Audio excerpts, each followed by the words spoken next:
উফ, ডেইলি এই সকাল ৬টায় শীতের মধ্যে হেঁটে হেঁটে প্রাইভেটে যেতে হয়। আর ভাল লাগে না। দীর্ঘ ১৭ বছর থেকে এই কাজটাই করতেছি, কবে যে এর অবসান ঘটবে আল্লাহই জানে। মরার স্টাডি লাইফ আর শেষ হয় না। ওমা, আমার জুতো ছেঁড়া কেন? আম্মুনি আম্মুনি আম্মুনি, আমার পাম্পিং জোড়া কে পড়েছিল? আস্তে কথা বলা যায় না? সকালবেলা তোর চিল্লাচিল্লিতে সবার ঘুম ভেঙে যায়। পাম্প মেশিন কোথায় পেলি? আহা, পাম্প মেশিন কোথায়? এই পাম্পওয়ালা জুতার কথা বলছি। খামস বাছা, তোর খালার বাসা থেকে কষ্ট করে ১০ মিনিট পায়ে হেঁটে নিউ মার্কেট গিয়ে তোর জন্য উপহার স্বরূপ ৯০০ টাকা দিয়ে উঁচু জুতো কিনে এনেছি, আর তুই পাম্প দেয়া জুতো বলছিস? ফাপড় কম দেও আম্মুনি। আমার প্রাইভেটের এক মেয়েও এই জুতা কিনছে ৯০ টাকা দিয়ে। আগে বলো, এই উপরের ফুলটা ছিঁড়ছে কে? সিদরাতুল ছিঁড়ছে। ওহ, গেইট লাগাও। গেলাম আমি। লাবিবা বেরিয়ে গেলে যেন ছাবিনা দীর্ঘ একটা শ্বাস ফেলে। কোমরে শাড়ির আঁচল গোজে পিছু ফিরতেই দেখে ইসমাইল দাঁড়িয়ে হাই তুলছে। মেয়ে বেরিয়ে গেছে? প্রশ্ন করে ইসমাইল। হুম। একটু যাও না গো সাথে। কুয়াশায় কিছুই চোখে পড়ে না। এত সকালে একা একা বেরিয়ে গেল, রাস্তায় কুকুর থাকলে তো দেখবেও না, উপর দিয়ে হেঁটে চলে যাবে। সোয়েটারটা দাও। পেছনে ব্যাগ ঝুলিয়ে হুডির টুপিটা আরও টেনে নিয়ে চকলেট খেতে খেতে কাঁপতে কাঁপতে হাঁটছে লাবিবা। ঠান্ডায় পুরো বরফ জমা হয়ে যাচ্ছে। খুব সাবধানে ভয়ে ভয়ে পা ফেলছে। কেন জানি না, রাস্তার কুকুরগুলো দেখলেই তেড়ে আসে, ঘেউ ঘেউ করে।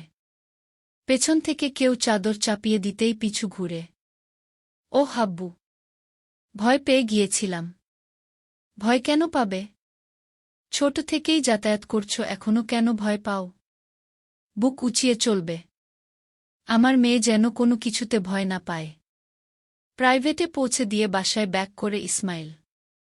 লাবিবা স্যারের বাসায় ঢুকে যায়। স্টাডি রুমে এসে বেঞ্চিতে বসে পড়ে। স্যার আসতেই স্যারের সাথে সাথে একটা ছেলেও আসে। কাঁধ থেকে ব্যাগ খুলে লাবিবার পাশে বসে পড়ে। স্যার পড়ানো শুরু করে।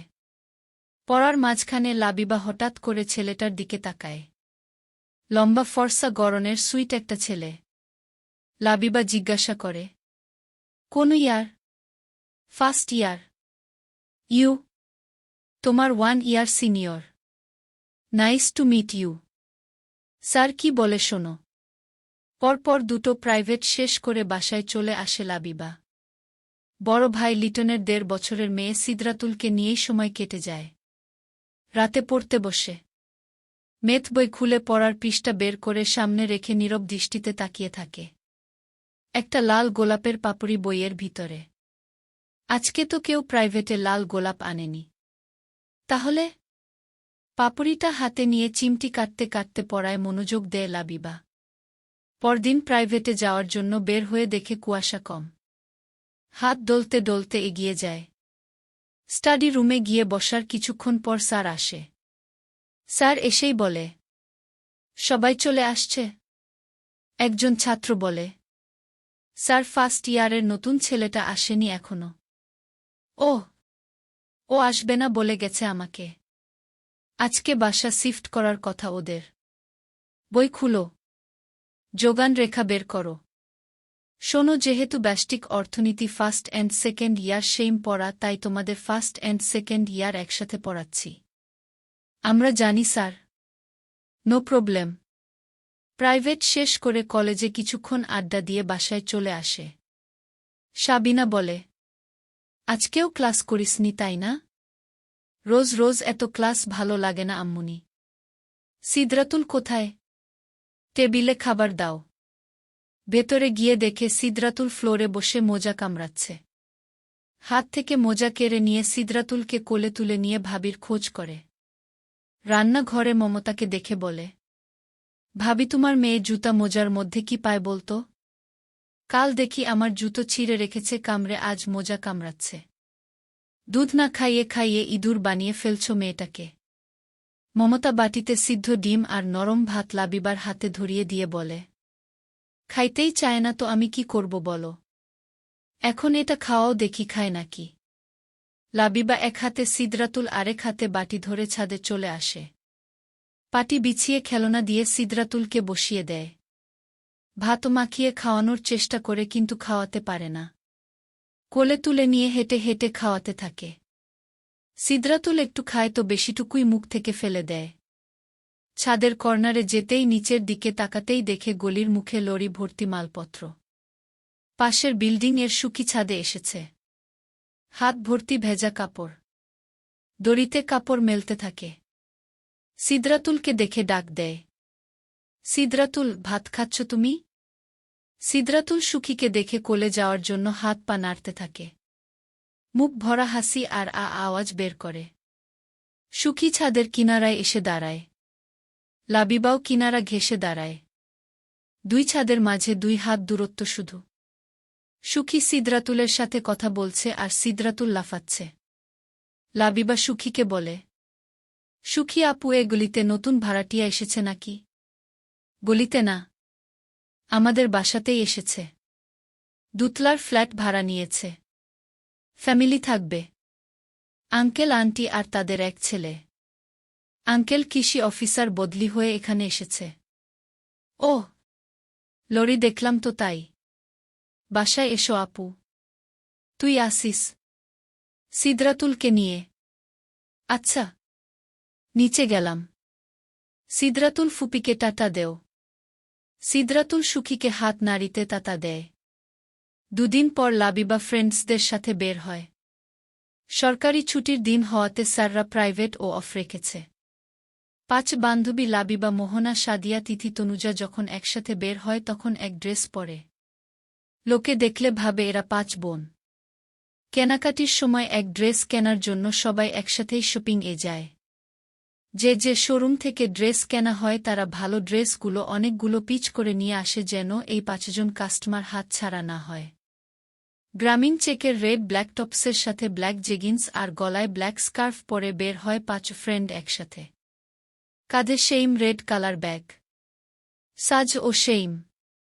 রাস্তা দিয়ে যখন হাঁটে তখন লোকজন হাঁ করে তাকিয়ে থাকে। অটো ডেকে উঠে পড়ে সবাই। গন্তব্য আলহামদুলিল্লাহ সুইটস অ্যান্ড রেস্টুরেন্টে পৌঁছে ভাড়া মিটিয়ে ভেতরে ঢুকে একটা বড় টেবিলে গিয়ে বসেই সেলফি নেওয়া স্টার্ট হয়। আধ ঘণ্টা নতুন এই মনোরম সুন্দর রেস্টুরেন্টে সেলফি কুলফি নেওয়া শেষ করে ওয়েটারকে ডাকে। মেক্সিকান সাবওয়ে আর কিছু ডেজার্ট অর্ডার করে। ওয়েটার অর্ডার নিয়ে চলে গেলে মোহনা বলে, তোরা কি জানিস আজ আমি তোদের ট্রিট দিচ্ছি? সেটা তো সবাই জানি, কিন্তু কেন দিচ্ছিস সেটা বল। এই মাসের 29 তারিখ আমার কাবিন। সত্যি মামি? আমরা মামা পাইতাছি। হুররে, আয়, খুশিতে বুকাবুকি করি। সবাই উঠে একজন আরেকজনকে হাঁক দেয়। ওয়েটার এসে ম্যাম বলে ডাকলে একজন আরেকজনকে ছেড়ে চেয়ারে বসে পড়ে। ওয়েটার প্লেটার দিয়ে যায় এক এক করে। হঠাৎ চোখ পড়ে যায় পাশের টেবিলে। লাবিবাদের মতো সেইম চেকের শার্ট গায়ে বসে আছে। সামনে একটা রেস্টুরেন্টে ঢুকার সময় যে ডেজার্টগুলো দেখেছে সবগুলো সাজানো। বিসমিল্লাহির রহমানির রাহিম বলে একটা দিয়ে শুরু করে খাওয়া। 5 বান্ধবী প্রায় অবাক হয়ে দেখছে এর খাওয়া। একে তো সেইম কালার ড্রেস, তার উপর পুরো টেবিল সাজানো ডেজার্ট।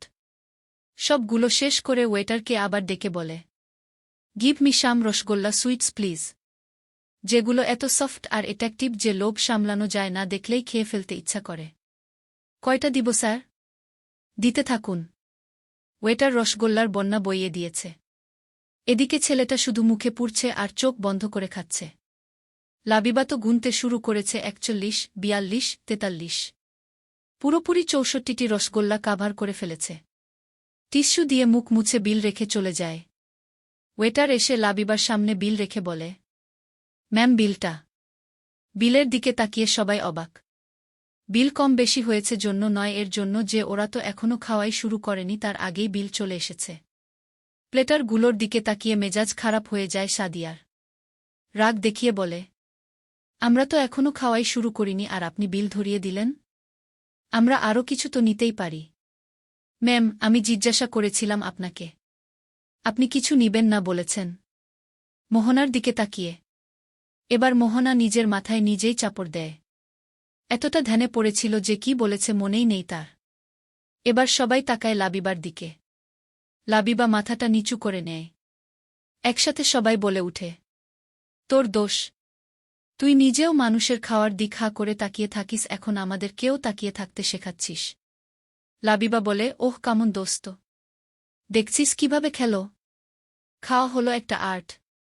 ছেলেটা এত আর্ট করে খেলো যে আমি সহ তোরাও তাকিয়েছিলি। বুঝতে পারছিস ব্যাপারটা? ডেজার্টে না হলেও ৩০টা আইটেম হবে, সব এক পিস করে খেলো, তারপর পুরো ৬৪টা রসগোল্লা খেলো। এই না হলে খাদক। এর থেকে কিছু শিখ, বুঝলি? আমার তো ২টার বেশি রসগোল্লা খেলেই পেটে ঠান্ডা লাগে আর খেতেই পারি না। তনুজা বলে, কি হ্যান্ডসাম বয় দোস্ত, ভাল লাগছে, সিরিয়াসলি ভাল লাগছে। কি সুন্দর করে বলল, সফট আর অ্যাট্রাকটিভ যে লোভ সামলানো যায় না, দেখলেই খেয়ে ফেলতে ইচ্ছে করে। সবাই একযোগে হেসে উঠে। তনুজার পিঠে চাপড় দিয়ে তিথি বলে, জুনিয়র পোলা মামি। কন্ট্রোল মামি কন্ট্রোল। তনুজার চোখ দুটো বড় বড় হয়ে যায়। রাগ দেখিয়ে বলে, হাসি থামা। জুনিয়র আগে বলবি তো। হুম। সেদিন প্রাইভেটে তুই ছিলি না জন্য জানিস না। বেড লাক। সবাই খাওয়া শেষ করে। লাবিবা মোহনার দিকে বিলটা এগিয়ে দেয়। মোহনা বিল বুকটা ওপেন করতেই গোলাপের পাপড়ি দেখতে পায়। লাল গোলাপের ৫টি পাপড়ি। ৫ জন হাতে ৫টি পাপড়ি নিয়ে নেয়। সবাই ভাবে রেস্টুরেন্ট থেকেই দিয়েছে। কিন্তু লাবিবার মনে খচখচ করতে থাকে, কারণ সে আগেও একটি পাপড়ি পেয়েছিল। অতটা মাথা না ঘামিয়ে বাসায় চলে আসে। মমতা রুমের দরজায় টোকা দিতেই ভেতর থেকে লাবিবা বলে উঠে, কাম ইন। মমতা দরজা ঠেলে রুমে ঢুকে দেখে লাবিবা পড়তে বসেছে। সামনে ফোনটা এগিয়ে দিয়ে বলে, নাও কথা বলো। কে ভাবি? তোমার ফিয়ন্সে। মানে আমার হব নন্দাই। কথা বলবো না। ওমা কেন?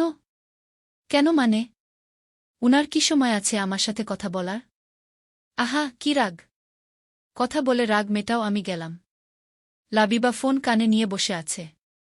ওপাশে থেকে বারবার সরি শব্দটি প্রতিধ্বনি হচ্ছে। শেষমেশ লাবিবা মুখ খুলে, সরি আর বলতে হবে না। I think 1 month ago you talk with me. আমার যদি কোনো ইম্পর্টেন্স থাকতো তোমার সাথে, তাহলে 1 মান্থটা হাজার ব্যস্ততার মধ্যেও 1 ডেতে চলে আসত। Labiba, trust me. অনেক বিজি থাকতে হয় আমাকে। তোমাকে যখন আমার বিজনেসে ইনভলভ করব তখন বুঝবে তুমি। আমি ফোনটা রাখছি। হে ওয়েট, এতদিন পর ফোন দিলাম আর তুমি এখনই রেখে দিবে? বাই দ্য ওয়ে, আমি নেক্সট মান্থে আসছি। রিয়েলি? Really darling? হ্যাপি তো? অনেক মাচ।